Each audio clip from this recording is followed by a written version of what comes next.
5, 4, 3, 2, 1.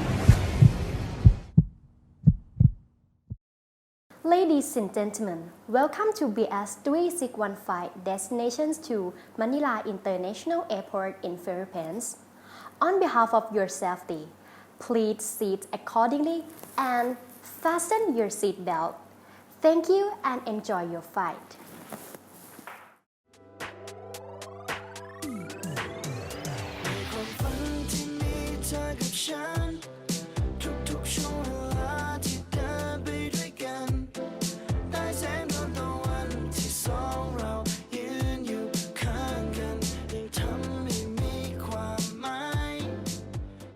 Hey guys, we just landed in the Philippines. Yeah, and I'm so excited to learn what Amornrat has taught us. Yes, we will go to every place of colonization: Chinese, Indian, Spanish, Dutch, British, and America. The colonization began in Philippines in the Southeast Asian country.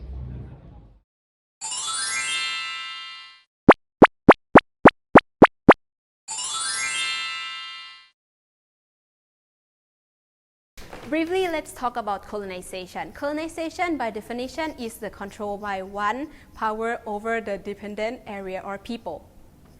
The concept of colonization closely linked to the imperialism that one policy or ethos of using power of another nation that under their colonial power.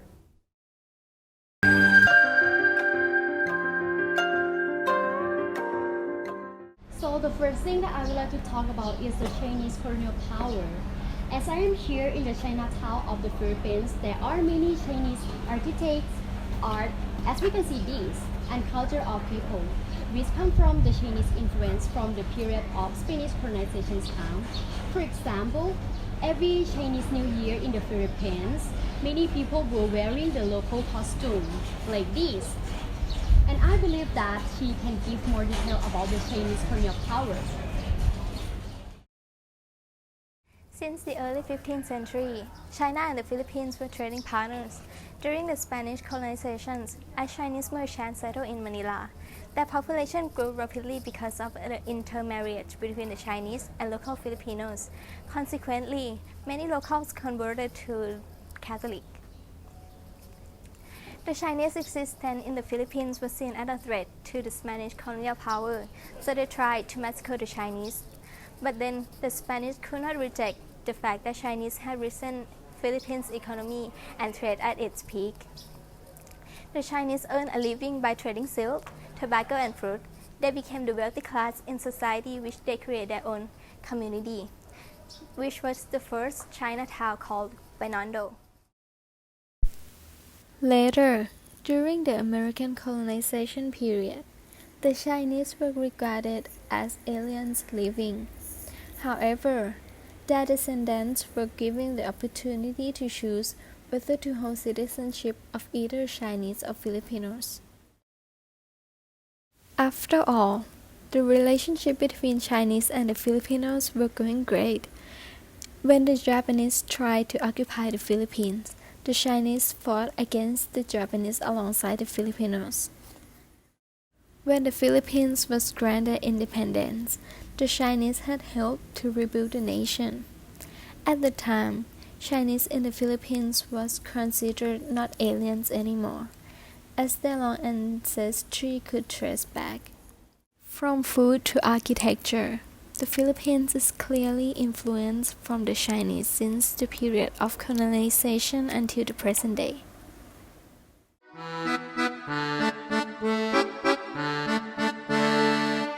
And now we are in front of the Dutch church, which showing that Dutch also have influence in the Philippines. 1600 is the beginning of the 50 years of contact in the form of recurring contest between Dutch adventurer and trader and the Spanish Philippines. In the American period, economics and political connection between the Philippines and the Netherlands began to slowly unfold. The growth of trade and investment in the 1990s may even be called explosive. The Netherlands is the major exploration destination and investor in the Philippines.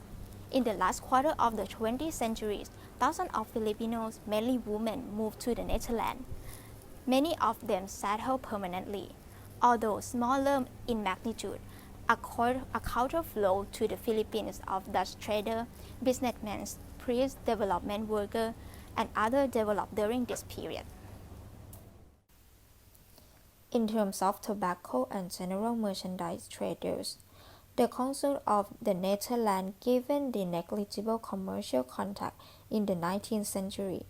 It may seem amazing that the Kingdom of Netherlands maintained a consulate in Manila from 1866 onward. This was an honorary position, which was upgraded to a full-time diplomatic function only in the 1930s. The trader consul remained virtually the sole Dutch resident until 1900.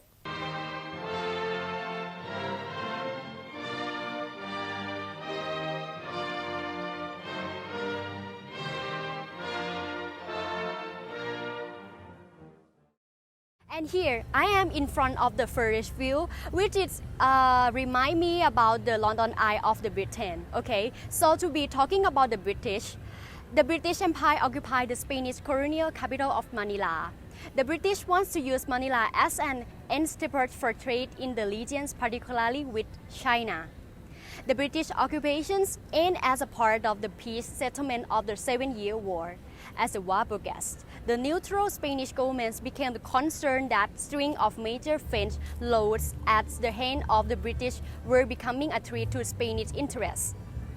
So, by an ancillary secret convention, Spain became hurried, committing to making preparations for war against Britain.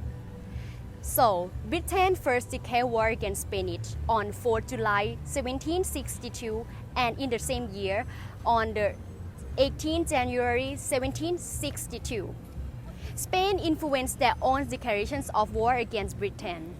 King George III of the Britain instructed to take an advantage of existing war with Spain that Britain might be able to assure post-war mercantile expansions.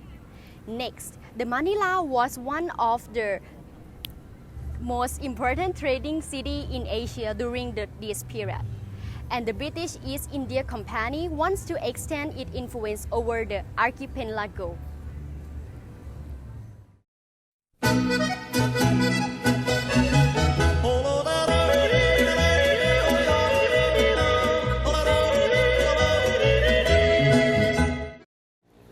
There was a time that Germany had an ambition to annex the Philippines from Spain. It was in the 1890s, and Germany had started to gain more colonies. In the 1890s, during the outbreak of Spanish-American War, a German squadron arrived in Manila Bay. The German emperor expected an American defeat, with Spanish left in the significantly weak position for the revolutionary and capture Manila, making it easy for Germany occupation. As the Filipinos declared their independence in June 12, the number of German vessels arriving in Manila increased. However, Germany's interest was cut short when the Treaty of Paris was signed, formally giving the Philippines to the United States.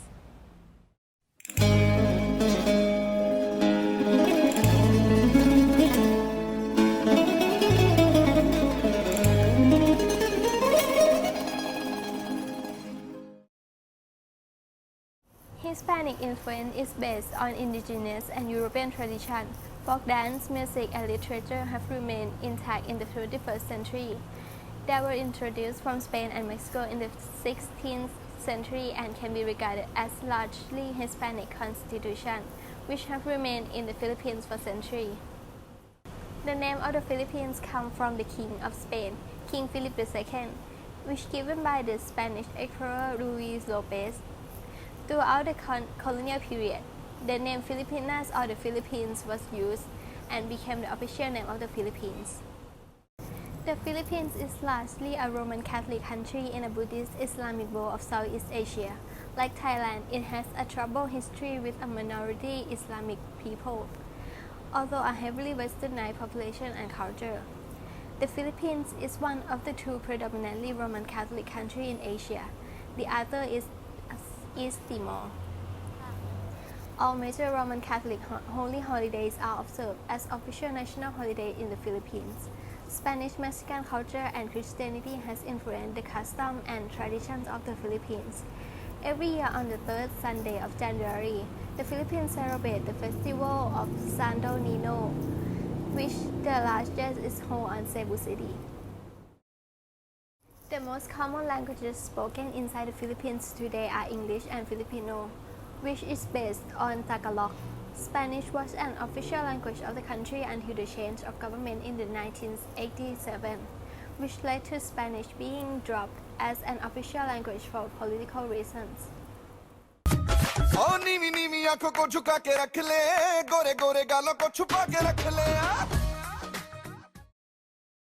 As I am now dressed like an Indian, Indian Filipinos refer to Filipinos of Indian descent who have historical connection with and have established themselves in what is now the Philippines, including intermarriage between Indian and the local population. For at least 2 millennia before the arrival of the Spanish, Philippines was ruled by Hindu kings called Rajas and Pramukhas. Indians came as traders, introduced Hinduism to the native of the Philippines. During the 17 Years' War, sepoy troops from British India arrived with the British expedition and occupation between the 1762 and 1764. When the British withdrew, many of the sepoy or the army privates mutinied and refused to leave. However, Indian business people started to arrive in larger numbers during 1930s and 1940s in the American colonial period. In terms of the relationship between the Philippines and India, their diplomatic relation was established in 1949. India maintained an embassy in Manila, whilst the Philippines maintained one in New Delhi. Later, they signed a treaty of friendship on 11 July 1952. As they were English-speaking democratic stalwarts with shared experience of Western colonialism, India has supported the Philippines' position on world trade, labor, and to become a non-permanent member of the UN Security Council from 2005 to 2006. For more than a decade, the Philippines and India have continuously held bilateral negotiations assessing their progress on trade, investment, economics, technical, scientific, and technical cooperation. And with the world's exponential growth in digitization and globalization, both countries have emerged as frontline service sector in the business process outsourcing industry.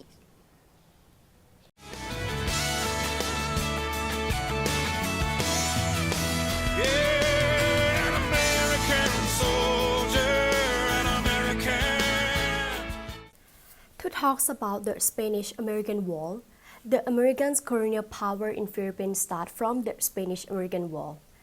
Briefly, there were three main lessons that the war erupted from. Firstly, is the American growing the imperial power. Second, was the sinking of U.S. Marine. And the last was the country under the Spanish rule, especially Cuba. That's they was the independent.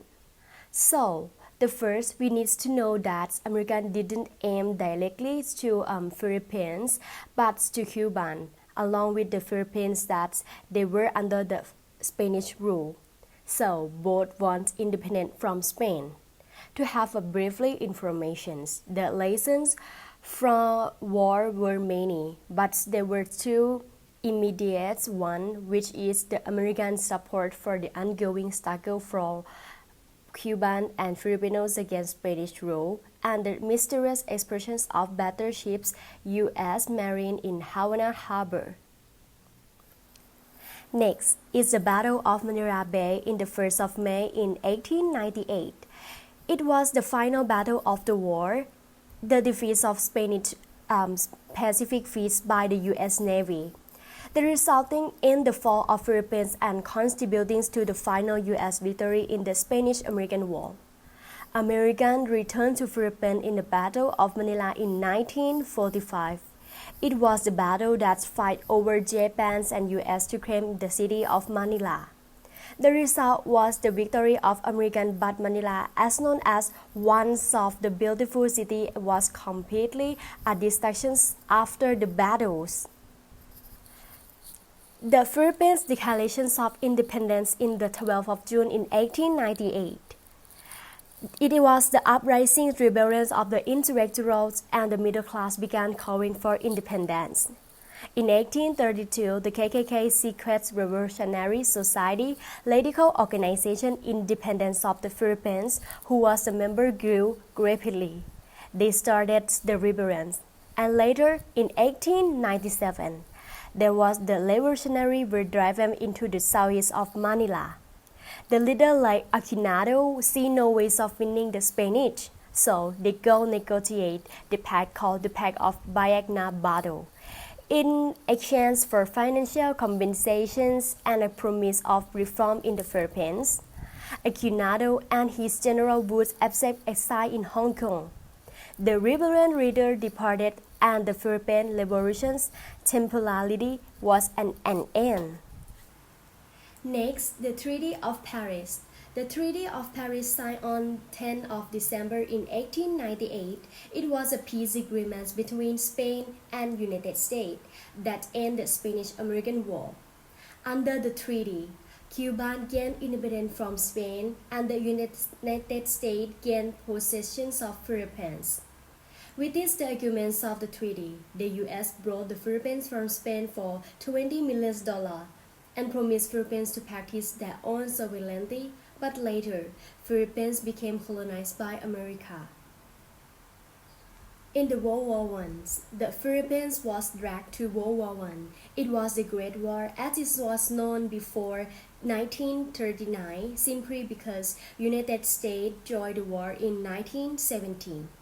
By this period, the Philippines funded and built a submarine named USS Rizzo, flown by Jose Rizzo for the U.S. Navy. Unfortunately, it failed because the U.S. did not need much of a submarine and they mostly used it in the Atlantic, not Pacific, where the Philippines located. One of the more things in the Philippines did for America during the Great War was the drafting of Filipinos for the U.S. National Army. The colonial government has the quota set to 15,000. The Philippines provide 25,000 known as the Philippines National Guard or PNG. However, the PNG never saw actions. Philippines who did set foot in Europe during the war were enlisted in the American Expeditionary Force or AEF. So, the most famous of these Philippine soldier was Thomas Madio Cradio, who died at the Battle of Chateau Thierry in June 1918. He was the first Filipinos casualty of the war, followed by about 50 more Filipinos dead until the First World War, and in the same year.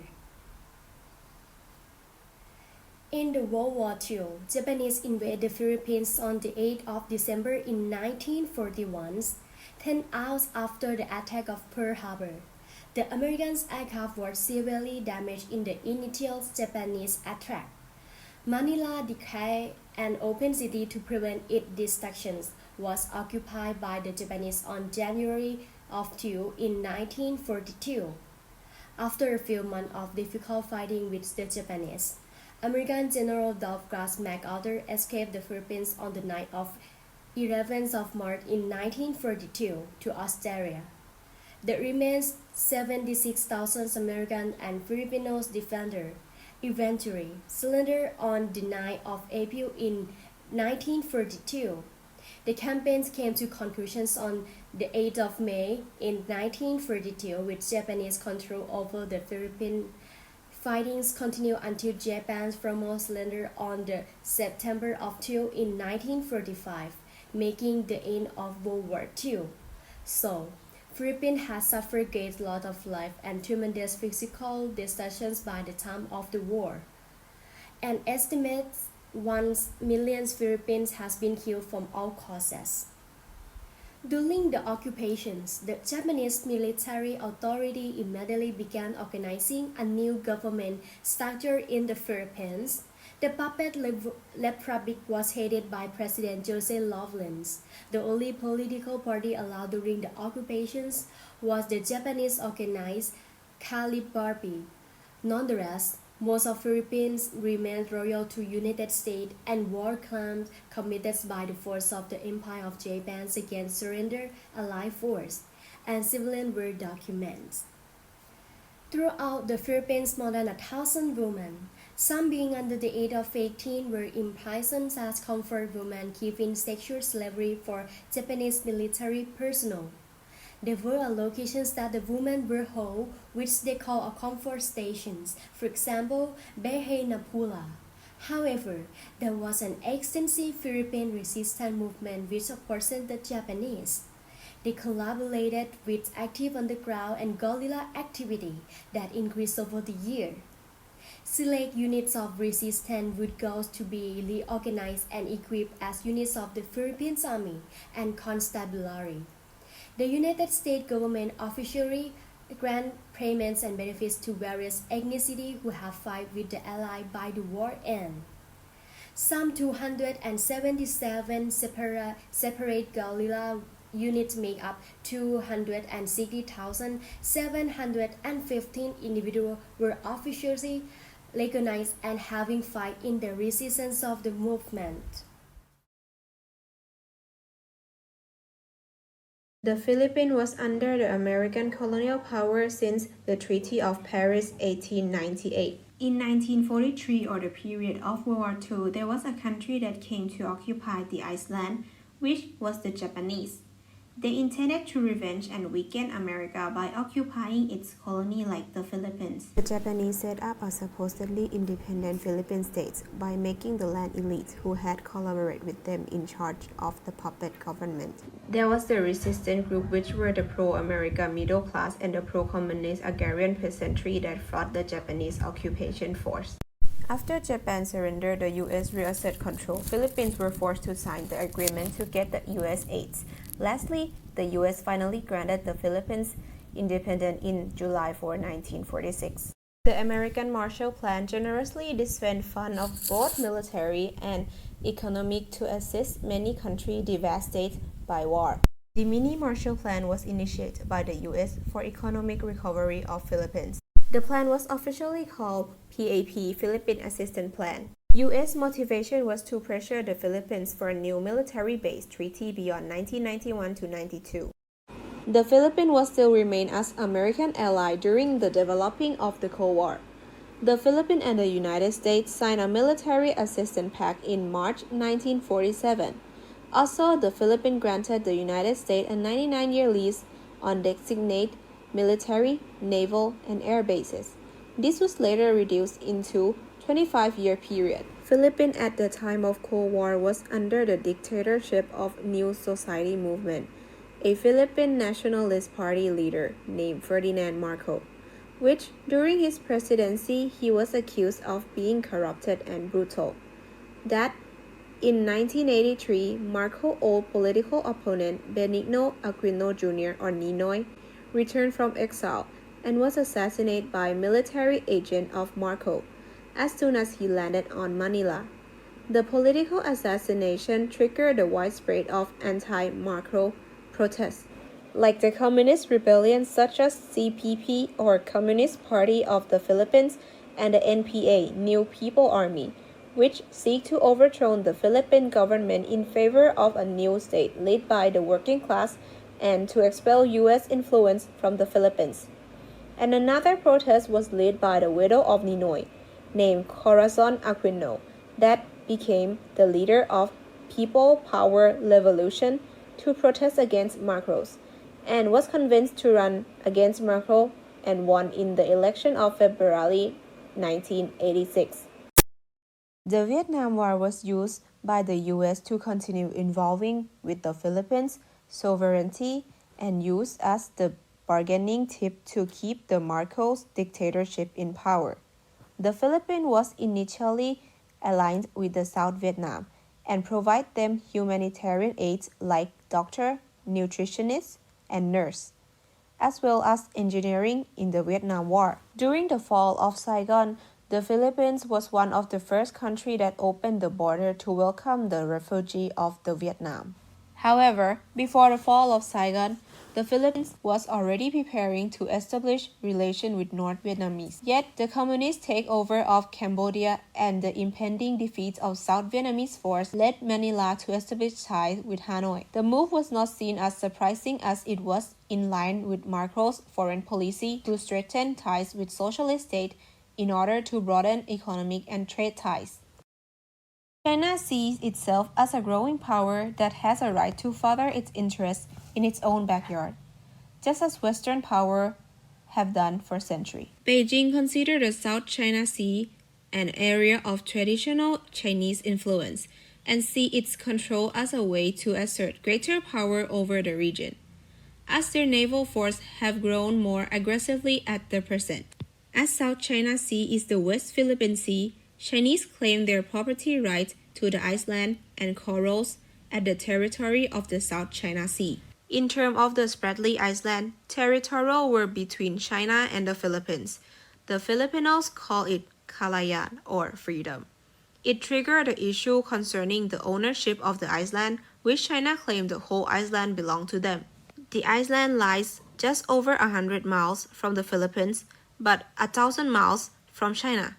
In August 2011, Philippine President Benigno Aquino met his Chinese counterpart, Hu Jintao, during a 4-day visit to Beijing. The two leaders agreed on the need for binding a code of conduct in the sea.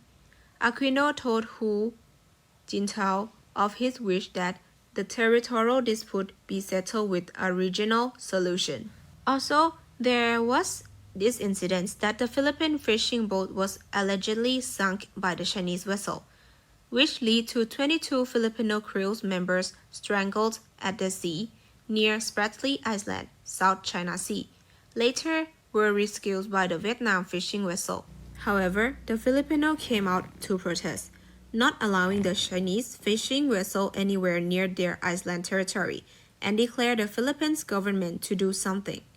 This issue, the Philippines accused the Chinese that they purposely done it due to the ongoing conflicts of the West China Sea. The majority of Filipinos oppose the government's inaction on China intrusion on Filipino territory and consider it very important that the Philippines regain control of the island. But President Duterte insists that he will not go to war with China because of the issue in the West Philippine Sea, admitting the growing power of China that the Philippines can't defeat at this point, due to the security and weaponry which Chinese settled in their Chinese artificial island that they had digged recently in the West China Sea. The problem settled by no one claimed the name of the sea, instead calling for respect for each nation's sovereignty and for international law. After we watched the video about the colonial power of the Philippines, now let me explain you about how the colonial begins. It begins by Ferdinand Magellan. In 1521, Ferdinand Magellan, a Portuguese explorer who was serving the Spanish crown, landed in Sama Island on his voyage to circumvent the globe. He explored the island and named it Archipelago of San Lazaro.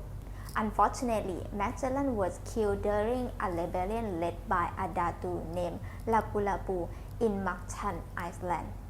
However, Spain continued to send expeditions to the island for financial gain, and Spain ruled the Philippines for 356 years. In 1565, King Philip II, the King of Spain, appointed Miguel Lopez de Legazpi as the first Governor General of the Philippines. Legazpi chose Manila to be the capital city because of its natural harbor. Spain's legacy was the conversion of the people to Catholicism and the creation of the privileged land class. This caused the abuses and suppression of the Spaniards. A propaganda movement emerged with the aim of for equality between Filipinos and Spaniards. Finally, Dr. Jose Rizal The propagandist was arrested and executed in 1896. This event gave fresh momentum of Filipino rebels to fight against Spain. And as I am talk about Dr. Jose Rizal, next we're gonna look in detail about him and other leaders of the Philippines. This part we're gonna begin with the leaders. There are 5 important leaders that made Philippines today. First, start with Jose Rizal. Jose Rizal was born from a middle-class family judging from Spanish feudalism. His family was quite rich, so he was able to access in education, which he became one of the intellectual medical students in Spain.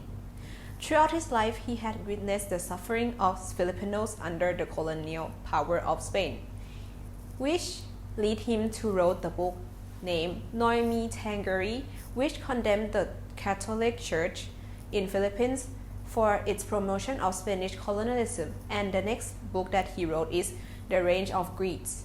The Range of Greeds had explored the actual real Filipino society at that time. Both of his books were translated into both Filipino and Spanish language. And from this book, Filipinos that had read it start the rebel. Although his rebel were quite a peaceful rebel, he was considered a national hero of Philippines.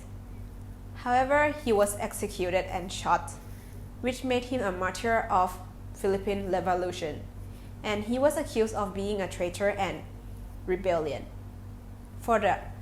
After 2 years of his death, the Philippines won the independence from Spain. The next leader is Andres Bonifacio. Andres Bonifacio was a revolutionary leader of Philippines, which after the execution of Dr. Jose Rizal in July 1892, Bonifacio decided that Philippines would only achieve independence through revolutionary.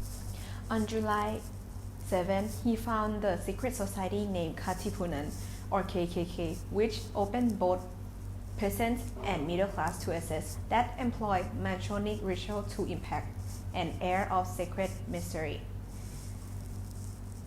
It integrated itself into the community by setting up mutual aid society and education for poor. By 1896, the Katipunan or KKK had over 30,000 members and functioned at the national, provincial, and municipal level. Also, in the same year of 1896, Bonifacio proclaimed Filipino independence on August 23, 1896. This time, the Spaniards moved against him, forcing his flight to the Marikina Mountains, while other forces headed by Emilio Aguinaldo were more successful and won control over some town. When Bonifacio tried to reign him, Aguinaldo ordered him arrested and charged with treason and sedition. He was tried and convicted by his enemy and executed in May 10, 1897.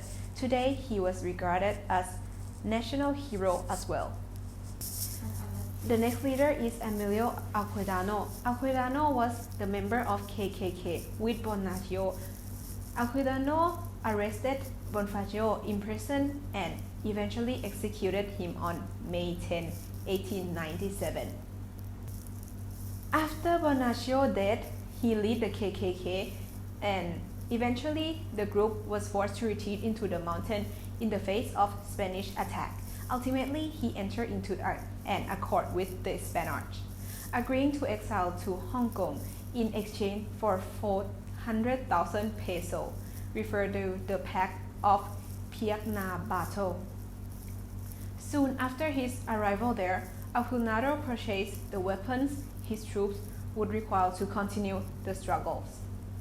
After the U.S. declared war on Spanish, Aguinaldo saw a possibility that the Philippines might achieve its independence. The U.S. hoped instead that Aguinaldo would lend his troops to its effort against Spanish. He returned to Manila in May 19, 1898 and declared Philippines independence on June 12. When it became clear that the United States had no interest in the revelation of the islands, Alcudano's force remained apart from the U.S. troops.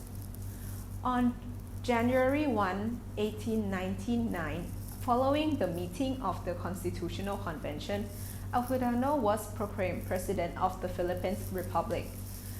Not surprisingly, the United States refused to recognize Alcudado's authority, and on February 4, 1899, he declared war on the U.S. force in the islands. After his capture on March 23, 1901, Alcudano agreed to swear allegiance to the United States and then left the public life. His dream of Philippines independence came true on July 4, 1946. He died in Manila in 1964. For the last leader is Ferdinand Marcos. Ferdinand Marcos was the 10th president of Philippines from 1965 to 1986. Ferdinand Marcos ruled over Philippines for nearly 20 years. Elected to office in 1965 and re-elected in 1969.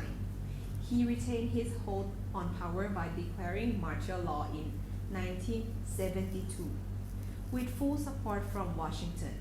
During his military dictatorship, he implemented a regime of arrested without warrants, of torture and extrajudicial murder. Greatest achievement of Ferdinand Marcos was in the field of infrastructure development and international diplomacy. His opponent was Aquino Jr., which he had assassinated. Marcos held on to the presidency until 1986, when his people arose against his dictatorial rule led by Corazon Aquino, or his rival wife, and he was forced to flee.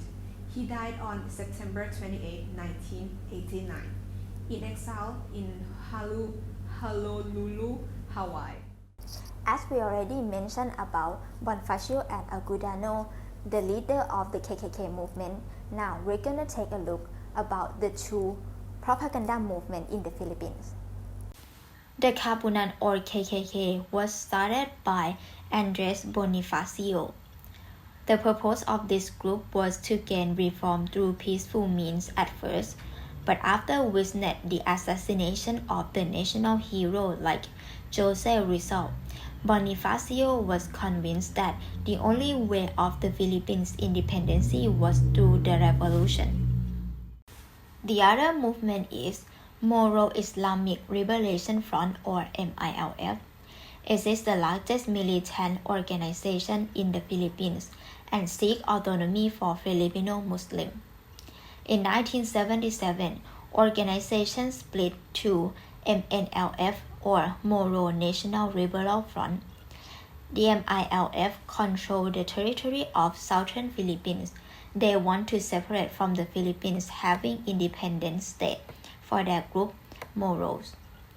It has generally focused on political negotiation, but it has a significant history of terrorism and militancy. In 2014, the MILF concludes peace negotiation with the Philippines government for an autonomous region in the southern Philippines, to be called the Bangsamoro. The MILF is in the process of gradual disarmament.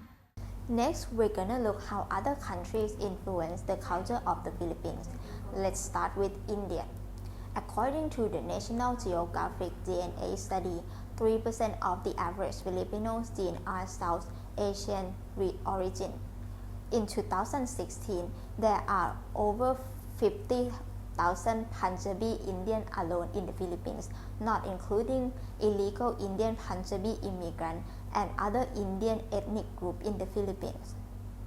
There are also the certain industries which are Indian origin, especially the largest workforce, Indophil Textile, Global Steel, Hinduja Global, and Aegis People Support. Moreover, traces of Hindu in the Philippines are found in religions, job, writing, language, and custom. To describe, there was Hindu element in the religious belief of the ancient Filipinos, and the name of their god came from India.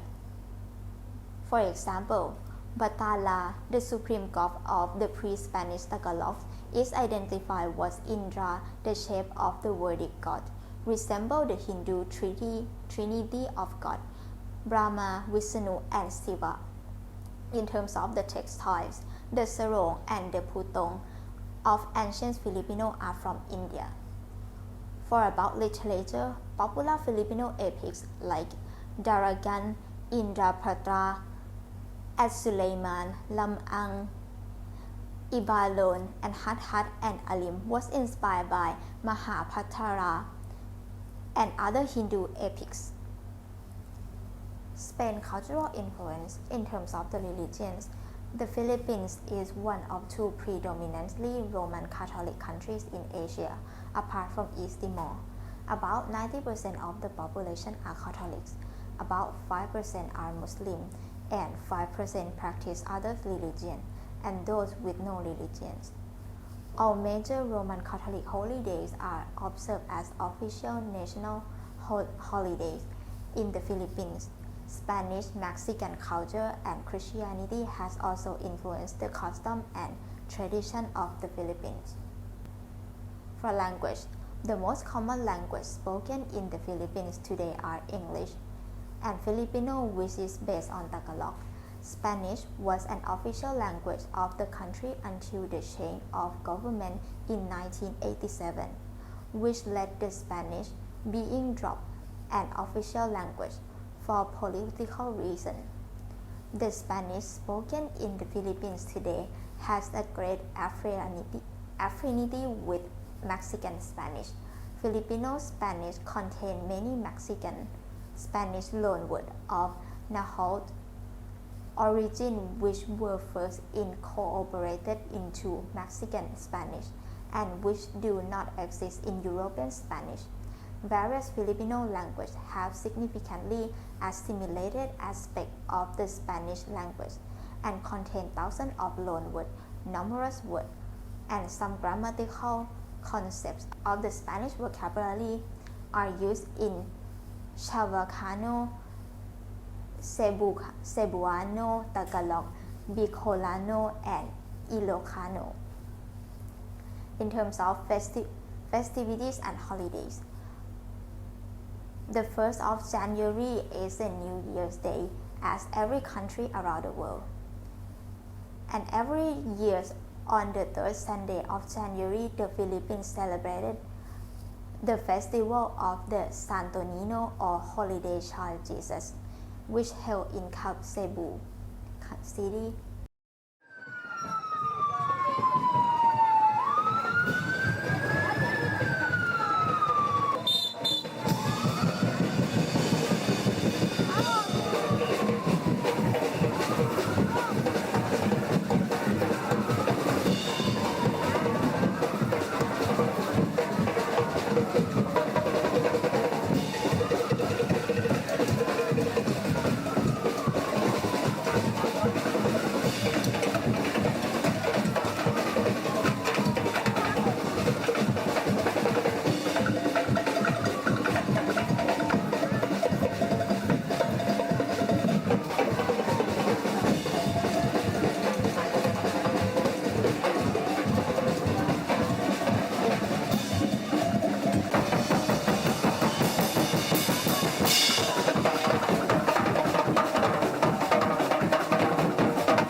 March or April, people would celebrate Semana Santa or Easter.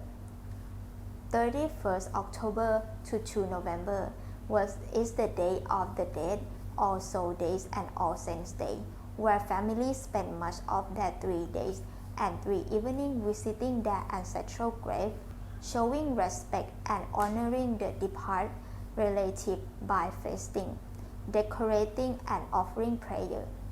On 24th December is the Christmas Eve and 25th December is the Christmas Day. So next we have to know about British has an influence on the Philippines. So British opened the Philippines to the outside world. Next, British introduced the English language and free local elections. And the music and dance of the British also influenced the Philippines, as we can see in this video.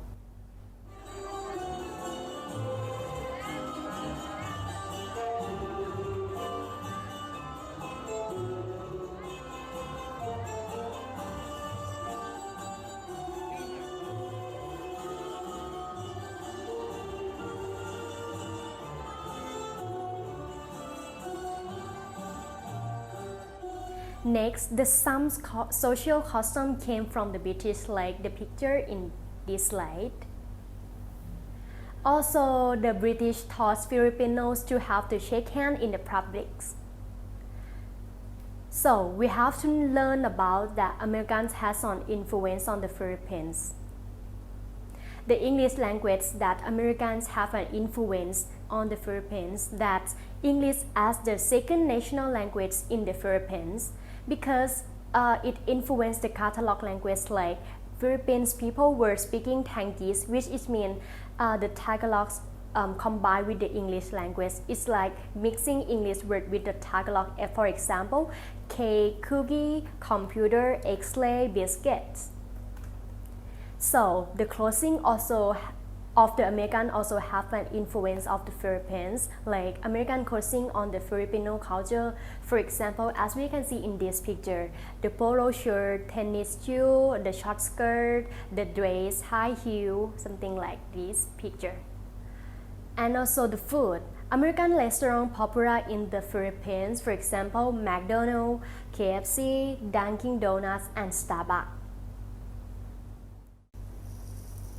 In the present time relationship, British and the Philippines relation, important people from the UK has been visiting the Philippines, including the 3 members of the Philippines royal family, Princess Margaret, Countess of Snowdon, Princess Anne, and Prince Andrew, Duke of York.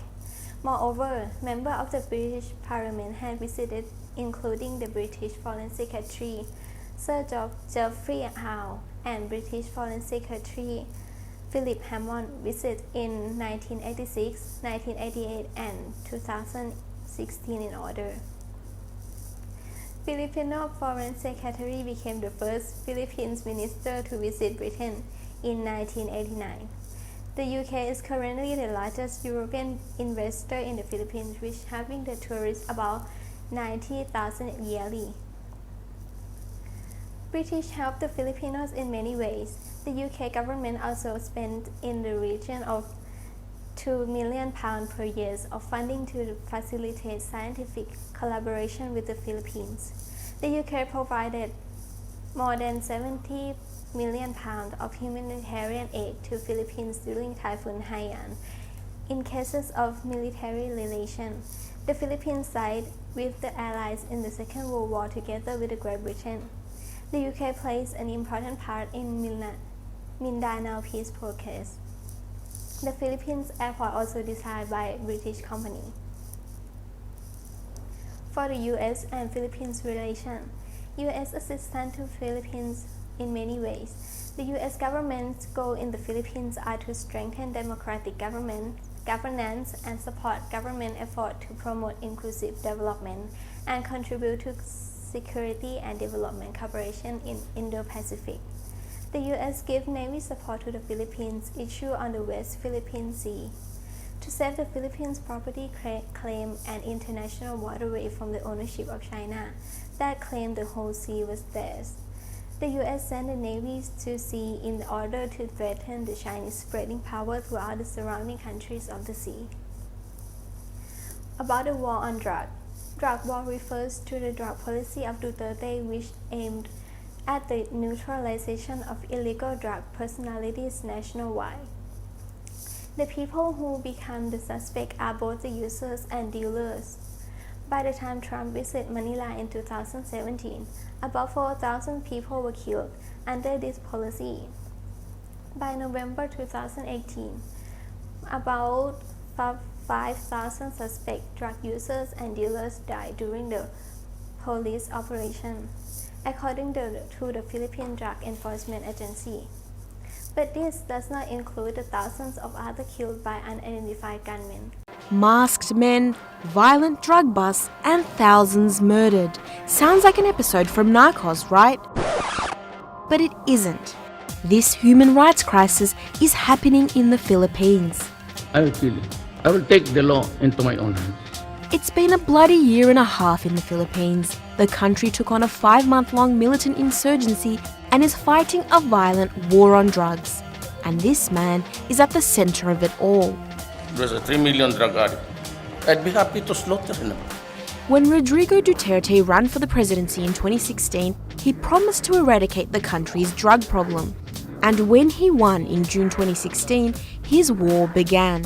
My campaign against drug will not stop until the last pusher and the last drug lord are...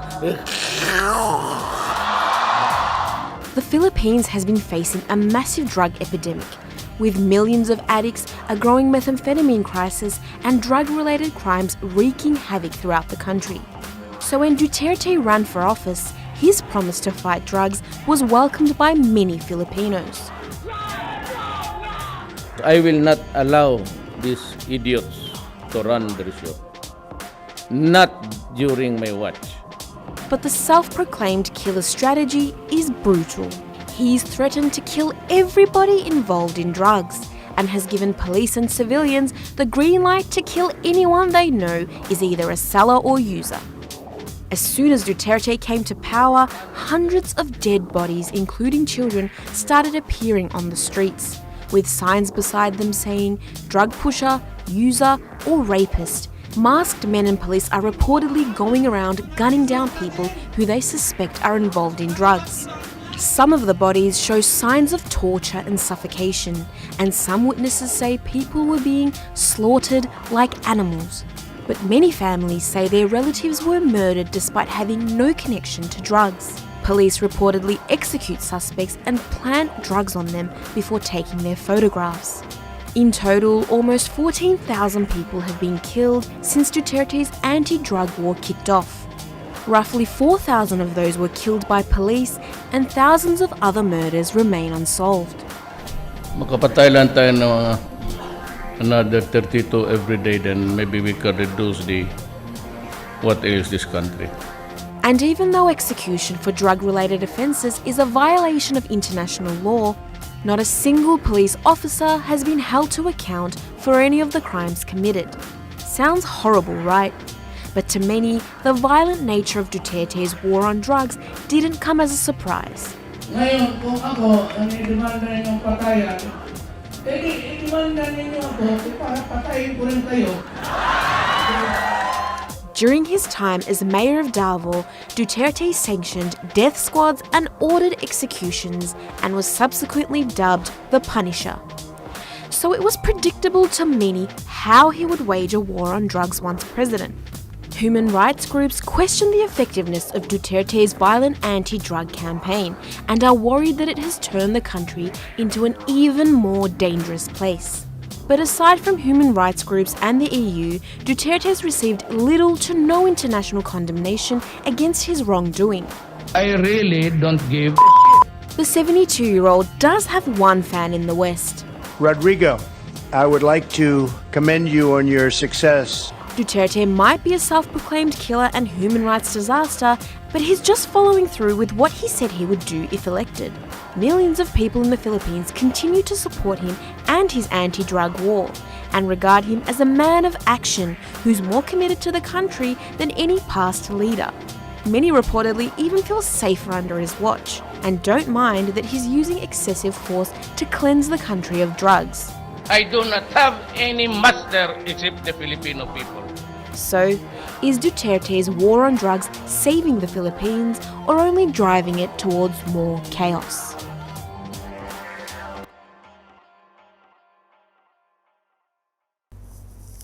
Donald Trump, the current president of the United States, also has a great relationship with the President Duterte of the Philippines.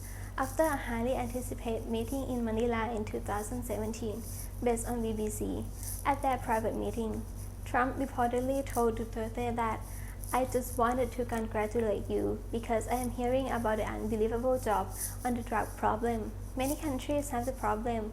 We have the problem, but what a great job you are doing." Hey guys, and now our trip in Philippines is over. And in this video, we let you to know about the colonial power country. For example, India, China, Dutch, Spain, Germany, British, and America that has a lot of influence to Philippines. And also we let you to know about how did the colonialism begin. And there was the story about the Ferdinand Magellan and the resistance leader like Jose Lizo, Aquinado, Emilio. And also we show you about the propaganda movement, which is KKK and MIF. So, to be understand clearly, we draw the picture to explain about the American colonial power. For example, the Spanish-American War, the declarations of Philippines in the 4th of July in 1946. And also include the World War I, the World War II, the Cold War, and Vietnam War. Moreover, in this video, we show you about how British and American has an influence on Philippines. For example, the English language, the food, the clothes, the music, and like the American restaurant. Also, we let you to know about how British and American relationship with Philippines is today. So the hot topic is about the war on drugs. That Donald Trump had a great relationship with the president of Philippines today. Finally, we hope that our trip in Philippines will give you the knowledge and benefits for you guys. Thank you and see you in the next trip. Bye!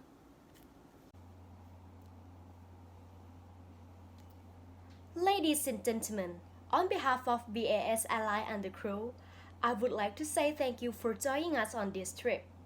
And we are looking forward to see you guys again on board in the near future. Have a nice day.